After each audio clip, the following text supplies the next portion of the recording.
Hey everyone, welcome to today's edition of One Single Story, where each weekday we offer a brief lesson from a section of today's reading, then we examine a single relevant question that passage points us to. Today I'm joined by Wendy, Korbusieski, and we're looking at a passage from 2 Corinthians chapter 10. Paul is addressing an accusation that he does not have a right to exercise apostolic authority over the church in Corinth. There was apparently a group of people who had come into the church who claimed that they were superior to others. With a touch of sarcasm, Paul states, "Oh, don't worry. We wouldn't dare say that you are as wonderful as these other men who tell you how important they are," in verse 12. But in verse 2 and 3, he clearly states he does not act with human motives. He boldly declares that he ministers with the power and authority of God's mighty weapons. Then he boldly proclaims that when he arrives in person, he will be willing to be bold and forceful against that group of people who are trying to use their authority over the congregation. But in the middle of this passage, I want you to notice how he connects the Corinthians to his own ministry mission. When he boasts about the authority that he has been given over the church, he states that it is not outside of his area of authority in verse 13. He makes it very clear that the church at Corinth is an assignment that has been given to him by God. Whereas the group that is challenging Paul or bragging about how great they are only comparing themselves to one another. Paul is not entering into a power struggle against this group. He is merely stating the fact that the congregation is within his area of authority. Just as Paul has been sent to Corinth, he knows he will travel even beyond this city in places far beyond them, verse 16. His desire is that the boundaries of his work in Corinth will be extended to those next locations, in verse 15. In defending his own apostolic authority, Paul envisions that the Corinthians become a part of his own ministry as it grows. Later on, as Paul does reach beyond Corinth to the city of Rome, he restates this same ministry model. "As soon as I have delivered this money and completed this good deed of theirs, I will come see you on my way to Spain." That's Romans 15:28. The implication is that as Paul travels to Spain, the church at Rome will be able to aid him on his journey. So this concept of partnerships, if you will, we might call it support or engagement. Forming partnerships with ministers and ministries allows a Christian believer to indirectly affect the world through their giving, their prayers, their personal encouragement. So have you ever experienced God using you in such a ministry model? We've been blessed to be able to say, absolutely. I mean, even hands on and boots on the ground. I mean, you and I were with a group that traveled to Haiti. I mean, so we were building blocks, not just laying blocks, but we had to make the blocks to help build that building in Haiti. I've been fortunate enough to go to India a couple of times, and we helped lay foundations for 2 new churches in India, and actually 3 if you count the ICM Cathedral that was built there right beside the orphanage. And the orphanages themselves. So we've been instrumental there. Our church has been instrumental in sending support to building new churches for Ireland and Philippines. We can point in several different directions and all over the world where we have directly impacted the lives of people in their walk with Christ. Right. So, yes, absolutely. Have you ever seen this happen on a personal level, like where you were involved in something personally, not necessarily with the church, where you felt like you were able to influence this person's ministry or make a difference or partner with them to do what they were doing?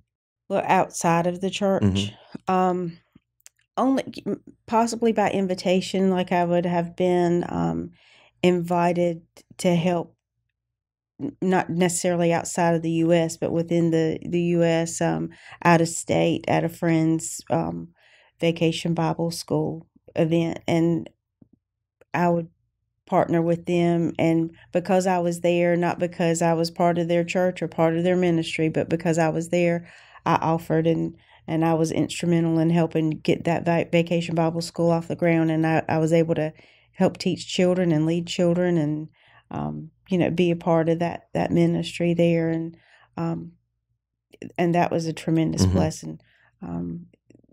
So yeah, I mean, anytime I would have the opportunity, I think I would have taken advantage of that. But that one is one in particular that I can think of. Absolutely. So when we get to heaven or eternity, ever how we want to look at it, what do you think it's going to look like when we get to heaven and meet people who came to Christ specifically because of some support we extended to a local ministry, whether it's Haiti or somewhere else? What do you think that's going to look like? We'll be surrounded by people this side of heaven we wouldn't know, but I have to believe that there'll be some revelation that we'll know exactly who they are and why they are standing in front of us. Right.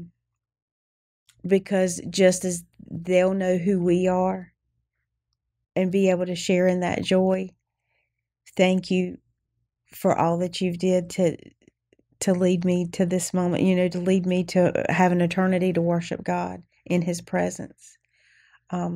Just as they'll know who we are, we'll know exactly who they are. And man, what a celebration. Yeah. What a celebration that'll be. Countless people. I've been working on how to frame my personal story, retelling my personal story. And one of the people that I don't even know that she would know would have been my friend Faith, her mom, because she invited me in her home when I was just this grubby little kid. Probably smelled bad. I came out of a really poor house, and very frequently not just took me to church with her daughter because her daughter would invite me to church with her, but invited me to stay overnight. And, she was working a ministry there. And, that's going to be one of those thank yous in heaven. Thank you so much for the opportunity you gave me to hear a message, to plant seeds in my life that led me to this place. There are probably I don't. It's hard to gauge this, but if you count podcast and videos that I do every day and sermons and the streaming of the sermons, there are thousands of people every week that are going to hear something I say.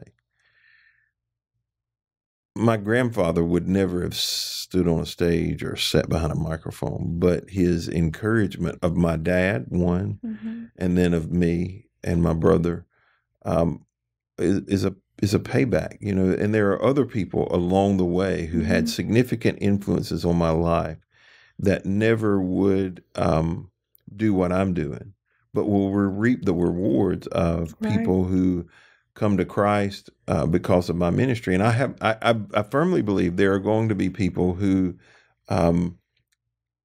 will come to Christ because of my ministry or grow because of something I've said or done or written or recorded. But somebody else is going to also receive some kind of blessing for it in eternity because of their investment that they made in me, and not just financially. They invested in me as a leader. They invested in me as a student. They invested in me as a kid. Just the people who've prayed for you. Yes. Just the silent encouragement that you never knew you were getting behind the scenes. Right. There's tons of people. Yeah, and even where that's concerned, so I have an intercessor group that gets a text from me every Monday, or I try every Monday, but it's pretty much every Monday, and it gives most of my schedule for the week, or the highlights of the week, and then at the end the prayer needs that are behind that, and only a handful of people know who they are, right? Obviously, those people know who they are, but only a handful of people know who the people are that I send that text to every week. And you're right. Those people are going to be rewarded, because I know beyond a shadow of a doubt that on a daily basis, they're calling those needs out to God and lifting me up in prayer, and and encouraging me and praying. When, at Easter, one of the pieces that I was praying about was that people would come to know Christ, and I know they were praying, and and there may be somebody that greets me in heaven and said, I gave my life to Christ because of that message. But I also believe those same people who were praying for that to happen will receive those same greetings. I think we just see so much when we finally get there. Well, thank you for joining us today on this edition of One Single Story. We hope you'll continue to be with us next week as we continue our conversation around our daily Bible reading.